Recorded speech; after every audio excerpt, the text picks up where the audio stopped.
Recording.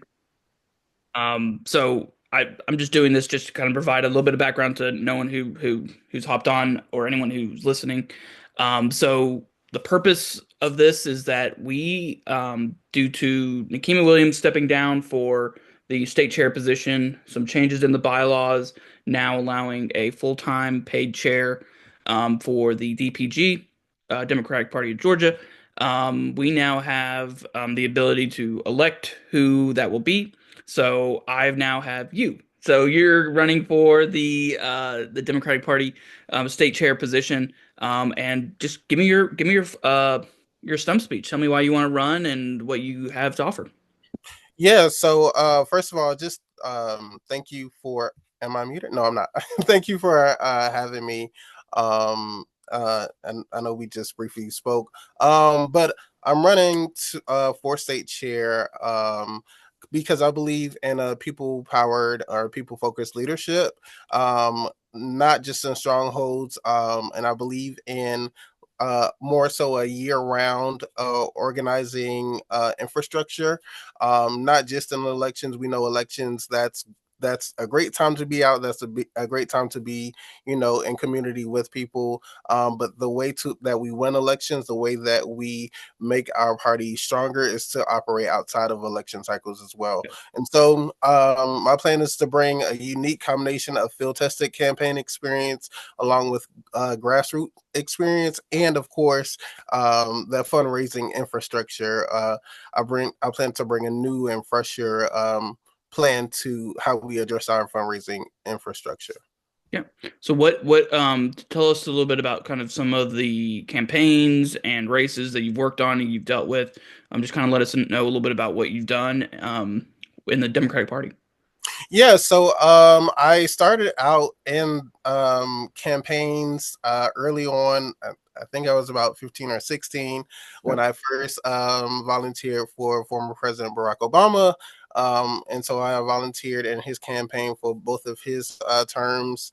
I've done some paid work with Stacey Abrams. I've worked on the campaigns of John Ossoff and Senator Warnock, and then most recently as a regional organizer for the Harris Walls campaign. And I was most likely over, or and I would say one of Georgia's toughest districts, the Georgia's third congressional district. And so I've been in this realm of politics maybe for a little over a decade now. I've got my footing in campaigns, and most recently, after the Harris Walls ticket, I've done some legislative work around advising policy, public health policy in this last legislative session. Yeah. So I got to work with the House Minority Leader um, under the Gold Dome. So all of that is really really exciting to me, and I'm in this for the long haul. Yeah. So you talked about being from the third congressional district. Tell us a little bit about kind of that district, some experiences you've had in that district, because you're more that's like Savannah, right? That's like So or is that southeast? so I'm originally from Savannah, but Okay. no, I the third congressional district consists of Fayette County, Meriwether County, Heard County, Troup County, um, and Coweta County. Okay. So it's those rural areas. Okay. So, one of the big things that I've really been interested in is kind of how do we reach not only rural voters, but also more kind of conservative voters? So, from your experience that you have had, how have you felt like the party needs to shift so that we can bring those people in that maybe are seeing kind of what's happening with Trump tariffs, or they're seeing some of the stuff that maybe with the abortion rights restrictions on the state level? How do we kind of bring those people into the fold? So what we've done in the third congressional district when I was on the Harris Walls campaign, our plan was simple, right? It was just to meet people where they are. Right. Um, it's great to talk about our favorite candidates and people who are pushing at the top. And it's great to put those people at the forefront, but we need to really focus in on uh, what we call kitchen table topics, right? So let's talk about healthcare. Let's talk about Medicaid, things like that. Let's talk about issues that really that issues that impact people in a way that they can understand. As Democrats, we pride ourselves on being extremely educated, which we are, right? But sometimes we have to meet people where they are, tell them, hey, um, voting is important because if the wrong person gets in the at the top, what we've seen now, they're talking about stripping Medicaid, they're talking about rolling back all these important things that affect us as people. So we have to talk to people in a language where they can understand, and then we have to be out in the community with people, right? That doesn't always look like standing at our um, for areas that have a Democratic office. It's great to be in those offices, but we have to get out there and go to people. We have to knock doors. We Right. have to phone bank, as as a pain as it may be for people, especially during the election cycles, to get those phone calls. Uh, Going and knocking on doors and contacting people, picking up the phone and calling them, telling them about issues really makes an impact. And that's how I've seen it grow in the third congressional district. Just as a note, when we first got to that district, the turnout was extremely low in terms of people being interested in voting. People were interested in the election, but in terms of from conversations people were having, they weren't really interested. After former Vice President Harris stepped up to the ticket, people were a lot more excited, but they still didn't want to really come out or really hear about voting. But just being persistent and meeting people where they are, the third congressional district saw an increase of voter turnout at least by 20% by the end of the last election cycle. So that's just a testament to what can happen when we show up, when we invest in our rural communities and meet people where they are. Okay. So when you're I guess I'm assuming one of the roles that we're going to have as a state chair is to work with getting elected officials, getting candidates. How do you get, say, a candidate in rural Georgia, outside of Metro Atlanta? How do you get a Democrat elected official? How do you get them kind of to run for state house, state senate, or even, so it could be something like city council? How are you gonna kind of find them first off, and then kind of bring them in and get them to get elected? So a lot of things that we are seeing now, as Democrats, I know we've done a lot of like town halls, listening sessions, and Yep. things like that. Those things really work. Town halls are like, we think like that's a bigger thing, right? So let's, maybe do a listening session to where, it's just us talking about voting, or not even voting at that point. Maybe it's just talk about issues that are concerning to us as members of the community. Oftentimes, and just speaking from experience, oftentimes a lot of those conversations, leaders are already there. Um, they just haven't stepped to the forefront, right?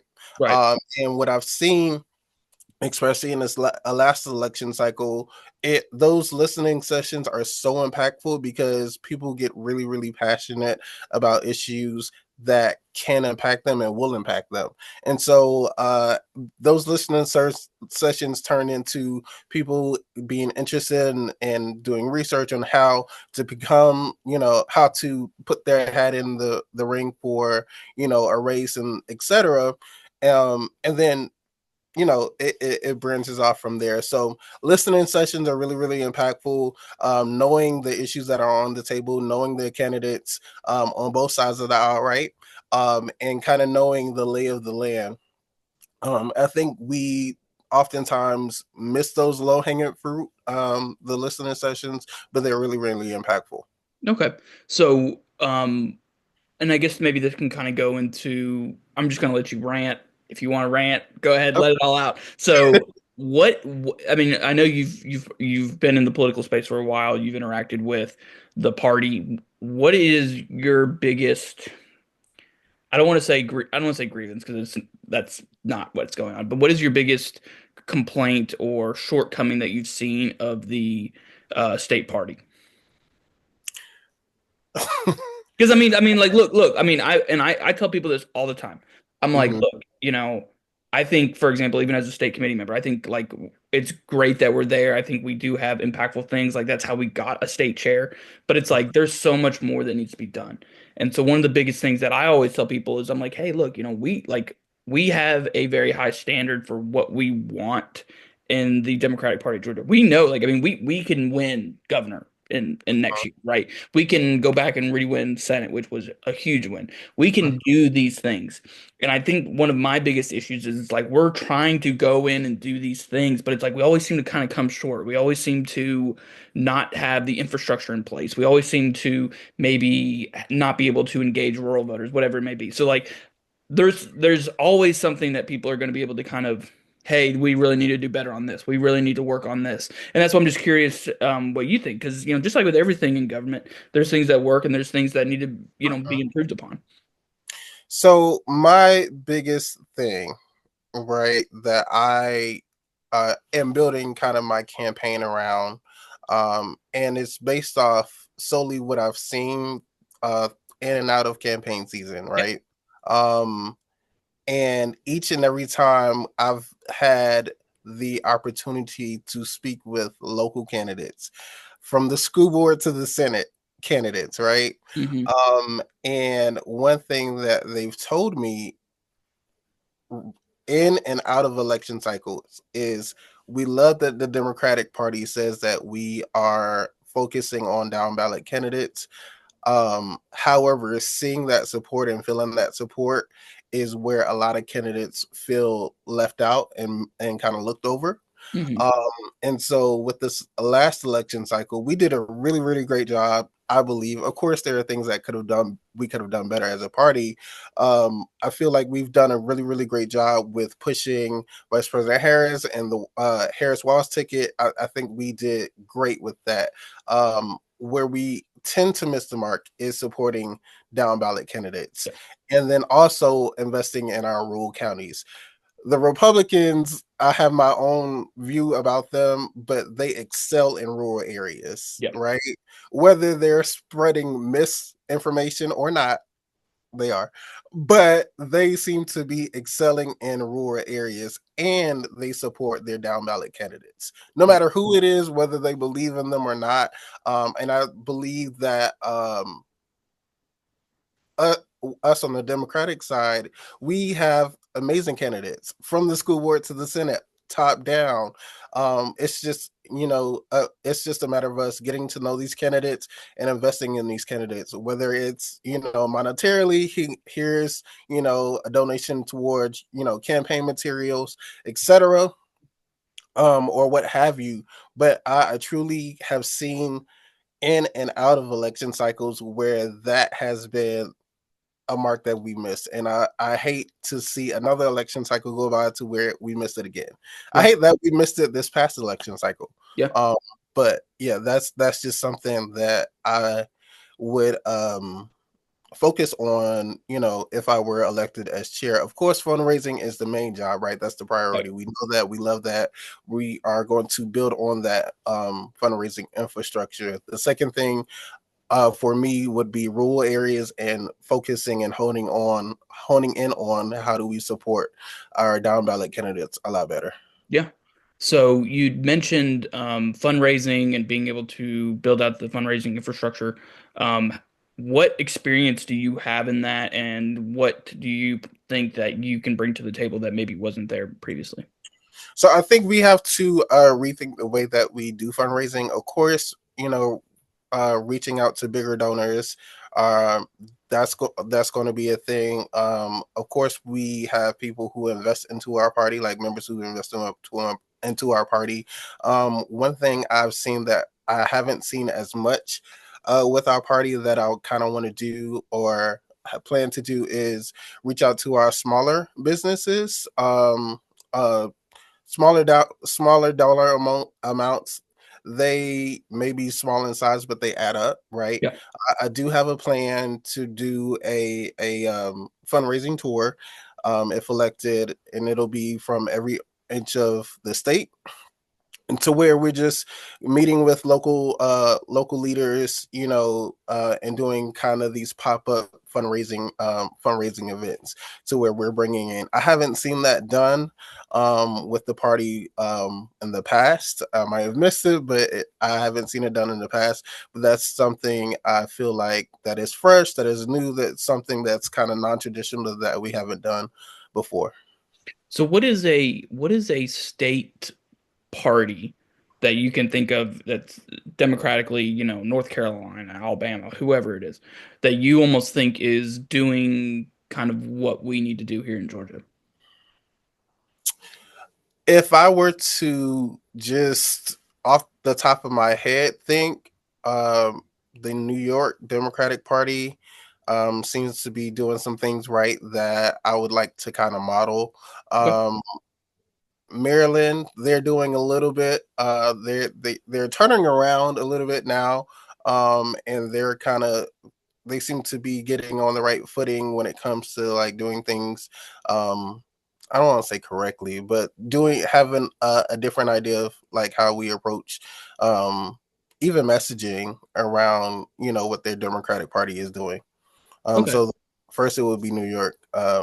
At the top of my head, they speak to the people in a language where they can understand. It's concise. It's not airy and above your head. Right. You kind of know exactly what the party is doing. Okay. And then one other question that I have is, they've got the saying all politics is local, right? So what and especially since everything is becoming nationalized, one of the things that I've been thinking a lot about is what are some local and statewide issues that we can really um focus on as a party, right? Being like, hey, like this is what affects you, this is where we're at. I abortion is obviously like that's a statewide issue now, everything like that. But I try to think about what else is something that could be a statewide issue that we can really use to our advantage. Like, great, we've got abortion on not necessarily on the ballot, but we're that's down at the state level and we can do something with that. What other issues do you see on a statewide level that we need to maybe we can take advantage of? And then what are some local issues that you've seen from your congressional district or from where you live that kind of is kind of that local politics happening? So, education is a big one, right? That's probably the hugest one, right? So you're talking about That like school choice, or are you talking about like what specifically with education? Yeah, no, exactly. School choice is Okay. what I'm referring to, right? And so that I think that hits kind of state and local, right? And so for me, that's a big one. I haven't really seen um a more in-depth approach to school choice, and so that's something I would like to see how we could strategize around and do better with. Yeah. So it's funny you mentioned school choice because school choice, it's funny you kind of read my mind on that. So for me, Mhm. school choice is and I say that because some other people I have on this podcast are people who are or not people, but a friend of mine who works for American for Prosperity. So I know of them, Wow. the leanings that they have, right? Yeah. Very conservative, and they were actually on the opposite end where they were the ones pushing school choice, right? And so like he and I had some really good conversations about that. Mhm. And one of the things that he was telling me, even in so I'm originally from Tennessee, so I Oh, kind of nice. keep into some of the politics and what's going on in Tennessee. And some of what he was even kind of telling me is he's like, yeah, like even in some of these rural districts, or for example, my state rep in Tennessee, we're not rural, but kind of more exurbs, kind of part of the metro. And I mean, my state senator and my state house rep both are Republicans. They easily won probably 70% of the vote, kind of a thing. Yeah. And those have been Democratic or Republican strongholds forever. And they actually voted against school choice. And I that was one of the things where I was like, I know school choice bills, I think passed maybe 2 or 3 years ago in the state house, but I'm like, why aren't we still talking about that now? Like that's still like an ongoing issue. And that's an issue where you could like start kind of peeling off some of those Republican voters, as well as some of those Democratic elected officials, and kind of getting what you want out of it. Mhm. So like I said, you read my mind on that, where I was like, that's happening in Tennessee, and I saw that where like even the governor was like, I don't even know if we're going to be able to pass this because it was very narrow. And so you think about Tennessee being a much more conservative Mhm. state and much more Republican heavy than Georgia. I'm like, that's an issue that we really need to grab on to and really work on here in Georgia. So Exactly. yeah, so that like I said, you just read my mind on that, and I was like, I wonder if it's like I hope he doesn't say school choice because I kind of want like another one. So, but yeah, school choice is definitely like a great one to do. Yeah, no, most definitely. I come from a family of Yep, educators. same. Well, except for well, no, my mom worked in education and she went into social work and Right. then retired as a substitute teacher. so Yep, so yeah, education is always going to be kind of like top priority for me. same. Yeah, my wife, she's actually her mother is a principal of like Nice. a middle school, and and her um my wife's dad is also on the school board. So they've kind of got that dynamic there. And he was telling me, he was like, we are in the second, they live up in Virginia. And he's like, we live in the second poorest county in Virginia. And Oh, he's like, wow. the school board is, or he's like, the school is like literally the lifeblood of Mhm. that community. And just those relationships that are built and everything like that. It's like I've got a very sweet spot in my heart for that. I did more higher education teaching as like a during my graduate studies. So yeah, education is a big one for me as well. And we I think it's something that we really need to kind of reinvest and really harp on here in Georgia. So I kind of want to see what um what do you think is the reason why rural communities aren't getting the resources that they need here in Georgia? Do you think it's just an allocation thing? There's maybe not enough funds, or do you think it's a rural urban divide? What do you think is the reason for that? I think it's several things. Allocation does play a part of a part of it. Um, Also, I just don't think, unfortunately, when it comes to rural areas, there's not a lot of attention. I don't think people think that there's a lot of like need for resources and investment in rural areas. I spoke about being from Savannah briefly, and while I was afforded to go to it wasn't like a ritzy artsy school or anything like that, but it was on also like on a bottom tier either. I would say it was kind of in the middle. I have seen school districts to where their books, and I remember my mom and grandmother talking about like how their books were kind of like torn up and dusty and stuff like that. um and years later, me growing up in school, our books were fine, but I remember some of my friends, if you go to a part of town, their books, if they have any, aren't up, at that time weren't up to par, right? um and so yeah, it's just I don't know why the importance for not investing in rural counties generally speaking isn't there. I do think that there's a lot of power within rural counties. More times than not, those are the areas that are overlooked. Those are the areas where we have some Democratic voters, but a lot of independent voters, right, as well, which can swing an election, can swing a party. So I'm not really sure why the need or the importance isn't there. Um, I don't think there's a one all be all reason. Yeah. I think there are several reasons and several ways or rhymes or reasons why we feel and we think, but that's just kind of been my experience. Okay. So one thing that I've kind of been thinking about as a question is, you know, I tell people this all the time. You go back to early 2000s maybe. Georgia, I mean, Georgia had a Democratic senator, more on the conservative side, but still Democratic senator. We had several other more Democratic congressmen than we have now. Mhm. We saw this shift kind of go from Georgia kind of being a place where Democrats can win, especially in rural communities and rural congressional districts, to, kind of not having that, especially after 2010, and there's a whole reason why and everything like that. And then, Trump came and everything like that. So with Trump not being on the ballot in 2028 and you potentially being the state chair and obviously putting in the infrastructure and the framework, do you think that when Trump is not on the ballot, you will, or the Democrats will actually be able to pick up a significant amount of those rural voters? Do you think it's like a cultural thing, or do you think it's like, hey, they're just super Trump, and like once Trump is off the ballot and say maybe it's Vance, we've got a better shot at getting those voters? What do you think is kind of what do you think would happen in say 2028? I think that we would still have to do a lot of work to put the pedal to the metal, right? Um, I my personal opinions about Trump is just that I think after he is gone, I think currently there might be a something going on that we don't know about, that we don't, that we aren't talking about, aren't seeing. So in 2026, we need to start putting the pedal to the metal now, doing that work now, so that in 2028, no matter who it is, we can overwhelm. We can come out overwhelmingly, and show up in a way that I know we can, and I know that we have done in the past.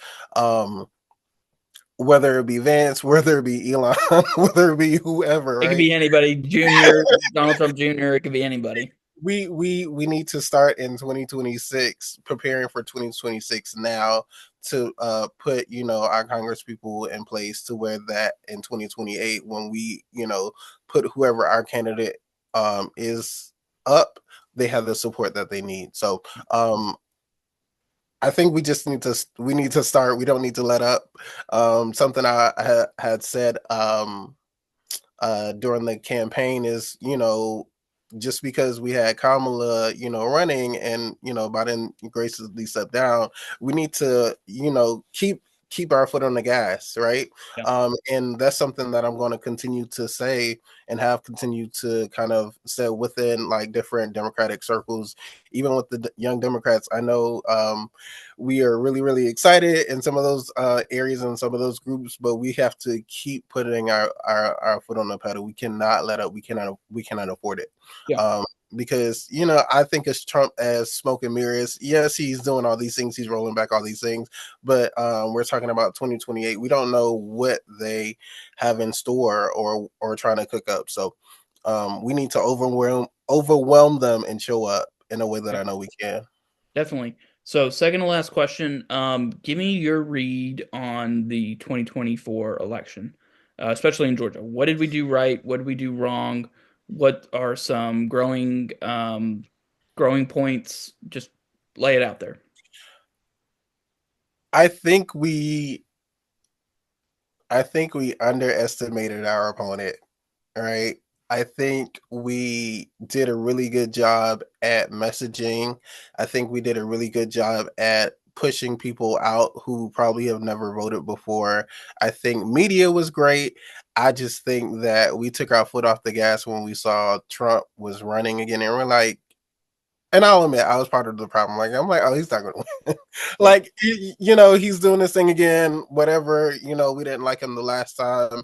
I don't think that we took him serious, right? And then when we saw different pollings coming out, it's like, okay, he's gaining attraction, but he's not going to win. Right. He's not going to win. I think we just underestimated our opponent. Um, and what I will say is that we learned from that, right? And we learned not to underestimate our opponent, no matter who it is, in future elections. Yeah. So, how much of underestimating Trump in Georgia do you think was taking place? Like Georgia Uh, specifically. Like, do you think like we were kind of like, hey, this is going to be a tight one. Isn't going to be a tight one. Like, how do you think we fared in that? I think in Georgia we underestimated him by a great deal, right? We knew Metro Atlanta was going to show up. We knew, certain parts of maybe suburban Georgia was going to show up. It, Again, those rural counties, right? Yep. we are talking about, that we spoke about earlier, I worked in rural counties, and you have to be so tenacious when it comes to, get those people out to bring them to the polls. Like, you have to be really, really creative about getting them to the polls, talking about voting and things like that. But I still think, unfortunately, in some of those rural areas, we didn't show up, and we underestimated him. Um, so yeah, I don't think that's a lesson that we will take lightly the next time. I think we need to again start strategy now when it comes to 2026, and then for 2028. Yeah. Okay. And then last question is, what do you want to leave us with? What's the message you want us to leave anyone who's viewing this or watching this? What do you want them to know, kind of going forward as you're continuing your campaign?